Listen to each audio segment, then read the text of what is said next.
Coming up on today's show, highlights from the Asian Media Awards 2015 ceremony. We have Max in the studio keeping us up to date with all the latest sports news. Hello, I'm Kate and I'll have your forecast for the week ahead.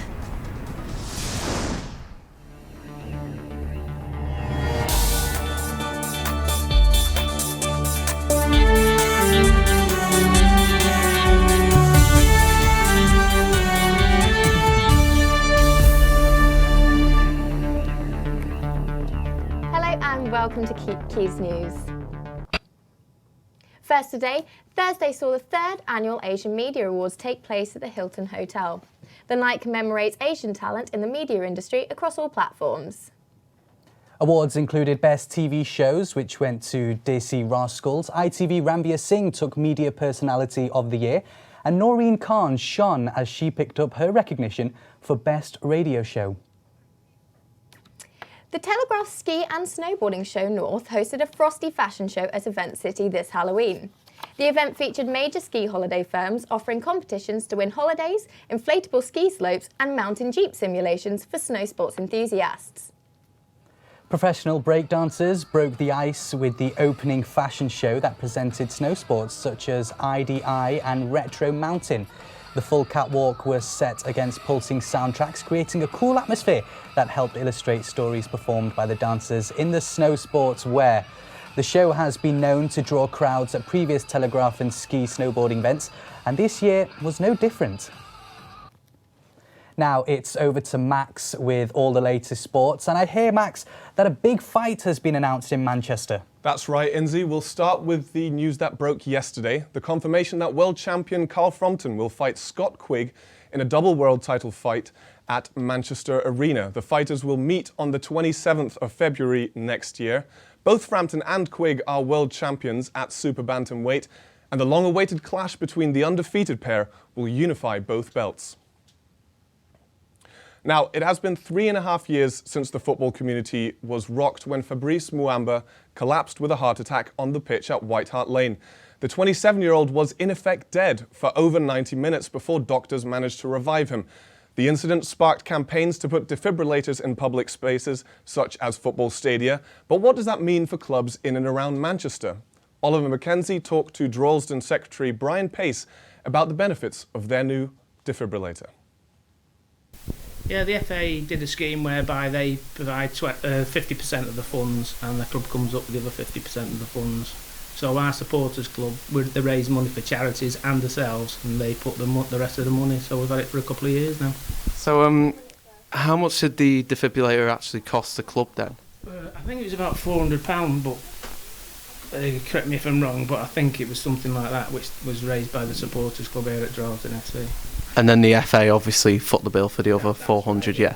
So and the Everstick actually did a scheme a little bit later on whereby they did the same sort of thing as well, but we'd already bought the defibrillator by then. So is it the supporters club that contacted the FA, or was it the FA and the British Heart Foundation who contacted you?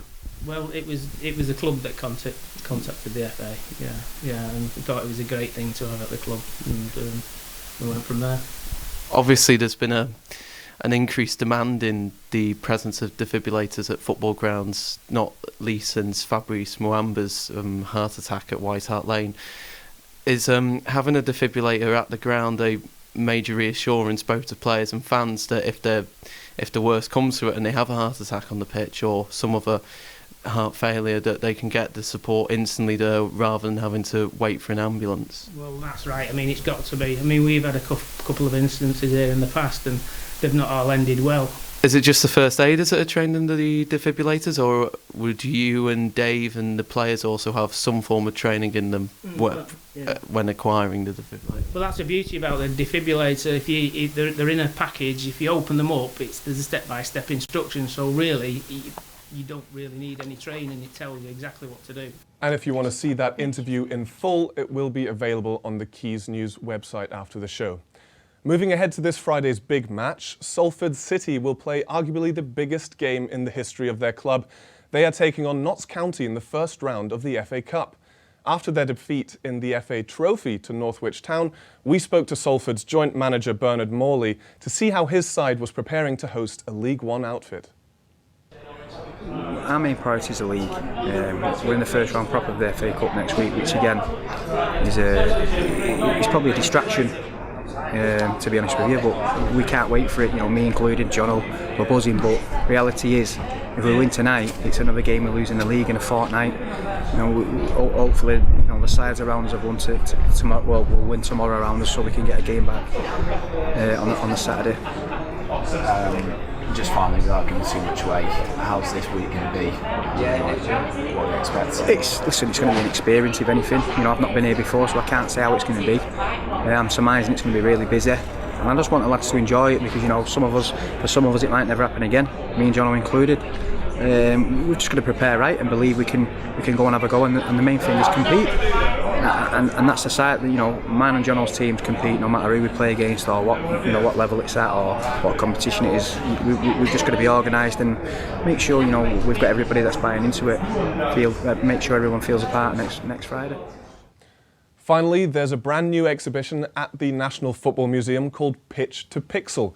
The exhibition is open to members of the general public and takes a look back at some of the best efforts in the world of football gaming. We sent Oliver Mackenzie to have a look at what's what in the world of virtual football. The National Football Museum has become the nation's premier destination for all things football gaming. The site has over 30 years of gaming history and folklore, from the old favourites such as Mattel's Intellivision Soccer to the ultra simulation-based efforts of the newest next-gen games on the market, whilst also stopping at every other pixelated rendition of a footballer in between. However, with such a vast amount of gaming history to explore, we thought best to let a trio of experts have their say on what they enjoyed most about the exhibition. But I prefer playing the Subbuteo games today because there's fun little games, kicking the ball about. Yeah. It's not quite FIFA, is it? But you know, it's good. It's got a different. It's just because it's a bit novel. So like, you come to an exhibition like this, you don't really want to play the newest FIFA game. You want to play the weird David Beckham simulation from like 2000, or just weird stuff. So that's cool. So have you guys you'll play FIFA at home? Oh yeah. Yeah, I'm definitely the biggest advocate of FIFA, but these guys play it as well. Like, you know, we have little tournaments and stuff, and we're always playing it. But like, it's funny to see the difference. Like we were talking about, like when we first came in, you know, all the different games have got lined up. Like you're looking through them, and it's like, oh, when I was 10, oh, when I was 8, it's proper nostalgia wave. It was weird. All the way back to cassette. Yeah. Do you guys ever play real football as well then? Or do you think there's a bridge definitely between the games and actually getting out there and playing it in real life? It's crazy how much like FIFA and everything now. It's so intuitive. You can do everything that you can do in real life on the game, but it's like it's a proper interesting way of engaging with football because it's like you're thinking about all the different things going on. You're looking at all the different facets rather than just focusing on what you're doing in the game yourself. Like so, it's weird. It's kind of like managing. It's an overview. I think it improves like you're playing football as well because you actually understand where you're meant to be. You think about that sort of stuff, which you just wouldn't do if you were on the pitch. But yeah.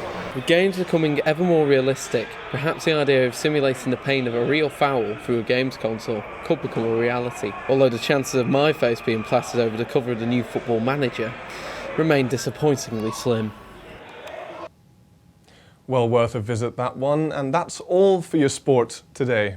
Thanks, Max. Thank you very much indeed. Now, that does look interesting. We should go visit that, I think. Absolutely. Definitely worth a visit. Now, here's Kate Troy with all today's weather.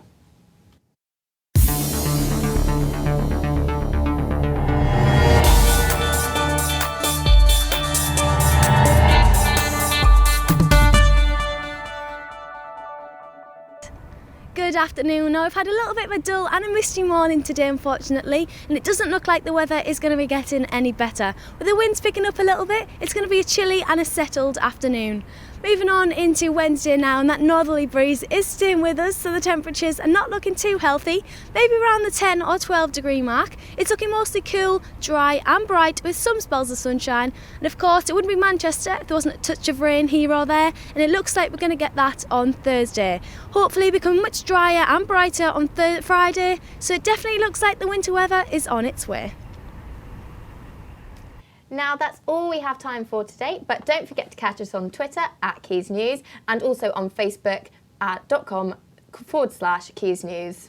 Goodbye. Bye.